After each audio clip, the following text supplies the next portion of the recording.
Assalamualaikum warahmatullahi wabarakatuh. Halo semuanya, perkenalkan nama saya Siti Lingda Mulyana dengan nomor pokok mahasiswa 104230007 dari Universitas Teknologi Digital Program Studi D3 Akuntansi.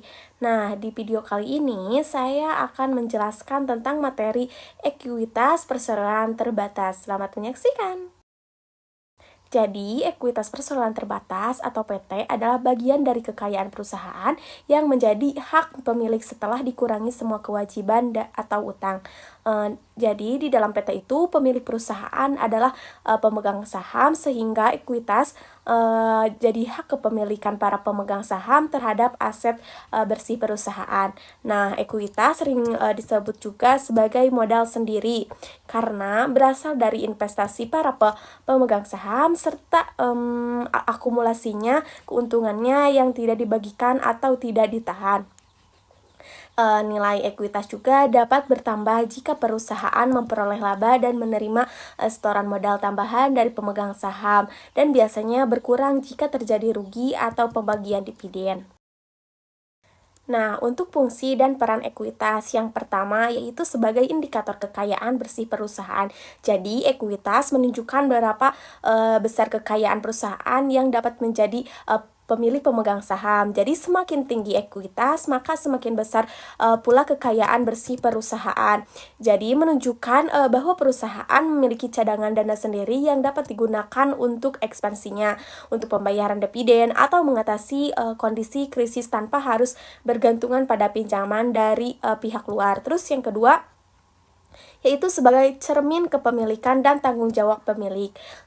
Jadi dari dalam struktur PT ekuitas mencerminkan porsi kepemilikan masing-masing pemegang saham. Semakin besar jumlah saham yang dimiliki, maka semakin besar pula proporsi ekuitas dan tanggung jawab yang melekat pada pemilik tersebut. Yang ketiga yaitu dasar analisis bagi investor dan kreditor. Jadi, ekuitas bagi investor menjadi bahan pertimbangan untuk menilai prospek perusahaan. Jadi, investor akan melihat apakah perusahaan dapat menghasilkan laba yang konsisten ataupun memiliki strategis pengelolaan modal yang baik. Terus untuk kreditornya atau pemberi pinjaman, ekuitas menunjukkan seberapa besar batasan resiko perusahaan. Jadi perusahaan dengan ekuitas besar dianggap lebih mampu membayar utang karena memiliki sumber daya internal yang kuat. Oleh karena itu, ekuitas sering digunakan untuk perhitungan rasio keuangan seperti DER atau biasa disebut debt to equity ratio. Nah, selanjutnya komponen ekuitas PT yang pertama yaitu modal store. Modal store adalah dana yang disetorkan oleh para pemegang saham ketika mereka membeli saham perusahaan. Jadi modal ini dibagi menjadi dua, yaitu saham biasa dan saham preferen. Kalau saham biasa biasanya memberikan hak suara dan sisa klaim atas aset setelah semua kewajiban dilunasi, sedangkan saham preferen mendapatkan prioritas atau dividen dan likuidasi. Terus yang kedua ada agio saham. Agio saham adalah selisih lebih antara harga jual saham dengan nilai nominalnya. Jadi ketika perusahaan menjual saham lebih tinggi dari nominalnya, kelebihan tersebut tidak dicatat sebagai modal, tetapi melainkan sebagai tambahan modal yang disetor. Terus yang ketiga ada laba ditahan. Laba ditahan merupakan akumulasi laba bersih perusahaan yang tidak bisa dibagikan kepada pemegang saham dalam bentuk dividen. Nah, dana ini digunakan kembali untuk operasional, ekspansi, atau menutupi kerugian. Nah, yang keempat ada saham treasury. Saham treasury adalah saham perusahaan yang telah diterbitkan dan kemudian dibeli kembali. Nah, saham ini tidak memberikan hak suara ataupun hak dividen. Dalam laporan keuangannya pun saham treasury dicatat sebagai pengurang ekuitas. Lalu yang keempat ada OCI atau laba kompresif lain, yaitu bagian dari ekuitas yang mencatat keuntungan ataupun kerugian dari transaksi yang tidak dimasukkan dalam laporan laba rugi, seperti perubahan nilai wajar, aset keuangan, keuntungan, ataupun kerugian dari program pensiun. Lalu yang keenam ada kepentingan non-pengendali atau non-controlling, merupakan bagian dari ekuitas yang dimiliki oleh investor minoritas dan dalam anak perusahaan yang dikonsolidasikan. Nah, meskipun tidak mengendalikan perusahaan pemegang NCI tetap memiliki hak atas laba dan aset anak perusahaan sesuai proporsi kepemilikan. Nah, untuk selanjutnya, saham biasa dan saham nominal. Jadi, saham biasa adalah bentuk utama kepemilikan dari perseroan terbatas atau PT. Jadi, pemegangnya memiliki hak suara, hak atas dividen jika dibagikan, dan hak atas sisa aset saat dilikuidasi. Jadi, saham biasa bisa diterbitkan dengan atau tanpa nilai nominal. Jadi nilai nominal adalah nilai dasar per lembar saham yang ditetapkan dalam akta pendirian. Lalu nilai nominal tidak mencerminkan nilai pasar, hanya untuk keperluan hukum dan akuntansi. Jika saham dijual lebih tinggi dari nilai nominal, maka selisihnya dicatat sebagai agio saham. Jadi jika dijual di bawah nilai nominal, maka tidak diperbolehkan dalam banyak ukuran, ataupun jika terjadi kekurangan dibagikan ke agio saham atau ke saldo laba. Jadi saham tanpa nilai nominal dicatat sebesar nilai yang diterima dari investor tanpa memisahkan agio. Nah, selanjutnya agio saham dan disagio saham. Jadi, kalau agio saham adalah selisih dari antara harga jual saham dengan nilai nominalnya. Jadi, ketika perusahaan menjual saham dengan harga lebih tinggi dari nilai nominal, maka kelebihan itu tidak dimasukkan ke akun modal saham, tetapi dicatat dalam akun agio saham atau ditambahkan modal di store. Untuk fungsi agio saham yang pertama yaitu sebagai tambahan modal yang memperkuat ekuitas perusahaan. Jadi tidak dapat dibagikan sebagai dividen secara langsung ataupun kecuali ditentukan oleh aturan perusahaan. Terus bisa digunakan untuk menutupi rugi perusahaan atau menambah cadangan modal. Lalu untuk disagio saham adalah kebalikan dari agio, yaitu ketika saham dijual di bawah nilai nominalnya, maka dalam praktik peraturan yang dilakukan di negara, penjualan saham di bawah nilai nominal umumnya dilarang, karena yang pertama dianggap sebagai merugikan kreditor, lalu menurunkan integritas modal perusahaan. Namun jika dilakukan, maka kekurangan tidak bisa dicatat ke akun modal ataupun harus diterbitkan ke saldo agio saham jika masih tersedia, dan jika tidak tersedia maka didebit ke saldo laba atau retained earning. Nah, selanjutnya saham diterbitkan bersama sekuritas lain dengan metode alokasi. Dua metode. Yang pertama metode proporsional yang digunakan jika nilai wajar semua sekuritas yang diterbitkan dapat diketahui, yaitu langkah-langkahnya. Yang pertama, hitung total nilai wajar masing-masing sekuritas, lalu yang kedua hitung total nilai wajar gabungannya, lalu alokasikan berdasar proporsi dari total nilai wajar tersebut. Sebagai contoh singkatnya, jika nilai wajar saham biasa 60%, preference 40%, maka di penjualan lump sumnya Rp 400 juta. Jadi saham biasanya yaitu 240 juta, yaitu yang cara perhitungannya yaitu 400 juta dikali 60%. Lalu saham preference 160 juta, yaitu 400 juta dikali 40%.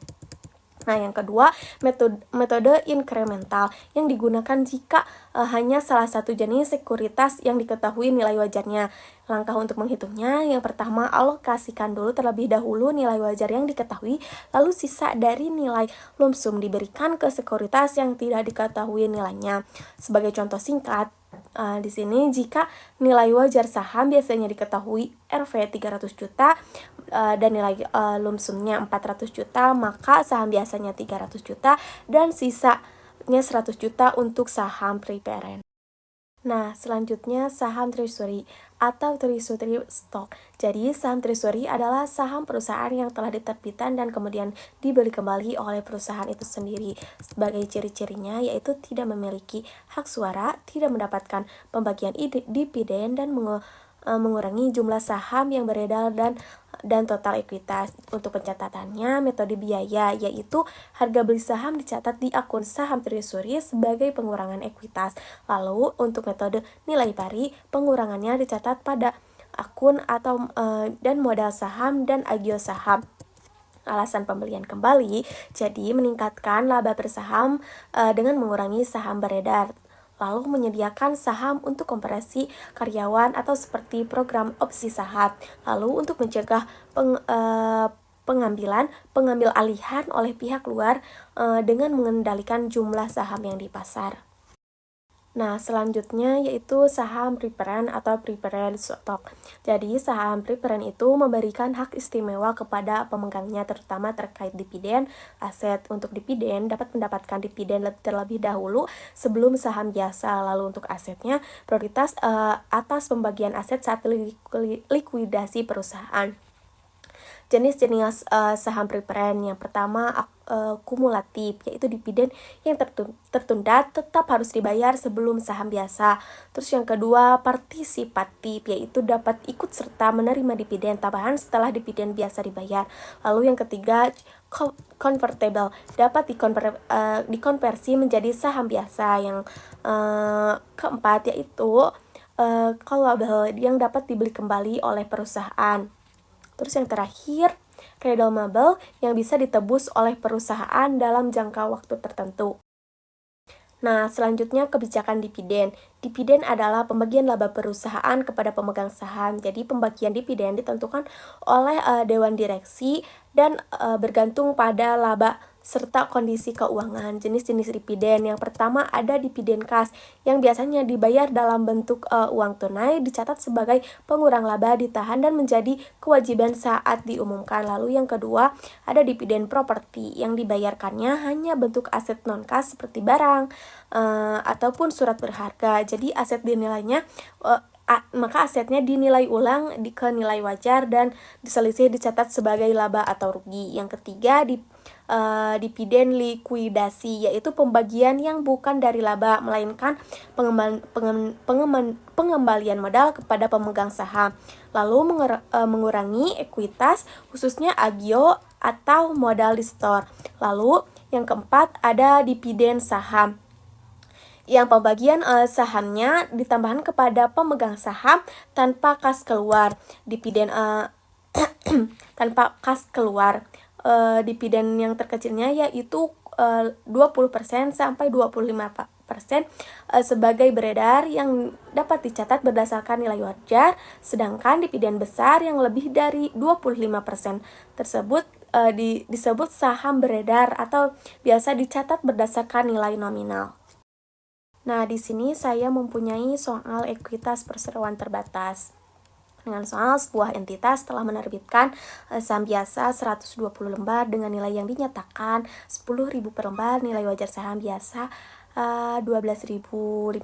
Selain itu, entitas memiliki saldo laba dengan Rp 300 juta rupiah, maka modal saham biasa nilai yang dinyatakannya 1.200.000.000 juta. Nah, agio sahamnya 300 juta, saldo labanya 300 juta, maka totalnya 1.800.000.000 juta. Dengan informasi tambahan yaitu entitas membeli saham treasury 20 lembar dengan biaya perolehan 15.000 per lembar. Lalu saham treasury dijual ke sebanyak 7.500 lembar dengan biaya perolehan 17.500 per lembar. Lalu saham treasury dijual lagi sebanyak 5.000 lembar dengan biaya perolehan 12.500 per lembar. Maka catatlah ayat jurnal yang dibutuhkan untuk transaksi pembelian dan penjualan saham treasury dengan menggunakan metode biaya, sertakan sajikan kembali pada laporan ekuitasnya. Nah, untuk cara pengerjaannya yang pertama, yang A, pembelian saham treasury 20 lembar saham dengan harga 15.000. Jadi 20.000 lembar dikali 15.000 yaitu 300 juta rupiah. Maka jurnalnya saham treasury didebit 300 juta rupiah dan kas di kreditnya 300 juta rupiah juga. Lalu buat yang B, penjualan 7.500 lembar saham treasury dengan harga 17.500. Untuk kas diterimanya 7.500 dikali 17.500 yaitu 131.250.000 yaitu di debit. Lalu untuk nilai bukunya atau saham treasury-nya yang diperoleh yaitu dari 7.500 dikali 15.000 yaitu 112.500.000 yaitu di kredit. Lalu untuk sisanya, selisihnya laba masuk sebagai agio saham treasury, yaitu sisa dari 131.250.000 dikurangi 12.500.000 yaitu 18.750.000 di kredit sebagai agio saham treasury. Lalu untuk C, penjualan 5.000 lembar dengan harga 12.500. Untuk kas diterimanya yaitu dari 5.000 dikali 12.500 yaitu 62.500.000. Lalu untuk agio saham treasury-nya atau nilai bukunya dari 5.000 dikali 15.000 yaitu 75 juta yaitu di kredit. Lalu untuk sisanya agio saham treasury 12.500.000 yaitu di debit. Lalu untuk laporan ekuitasnya setelah transaksi, ada modal saham yaitu sebesar 1.200.000.000, lalu tambahan modal yang disetornya 300 juta rupiah, agio saham treasury-nya 6.250.000, lalu saldo labanya 300 juta rupiah dan dikurangi saham treasury 112.500.000 rupiah. Maka jumlah ekuitasnya 1.693.750.000 rupiah. Mungkin sekian penjelasan dari saya, semoga dapat dimengerti dan dapat dipahami. Mohon maaf bila ada kesalahannya. Wabillahi taufiq wal hidayah. Wassalamualaikum warahmatullahi wabarakatuh.